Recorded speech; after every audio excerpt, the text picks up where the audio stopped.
నవరాత్రులలో 3వ రోజు చంద్రఘంటాదేవికి పూజిస్తారు.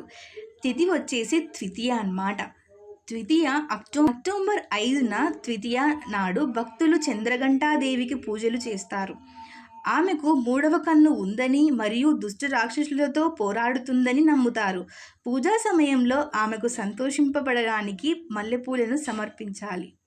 చంద్రఘంటాదేవికి సమర్పించాల్సిన ప్రసాదం వచ్చేసి కొబ్బరన్నం అన్నమాట. చంద్రఘంటాదేవికి సమర్పించాల్సిన ప్రసాదం వచ్చేసి కొబ్బరన్నం అన్నమాట. ధ్యాన శ్లోకం ఇప్పుడు చెప్తాను, వినండి.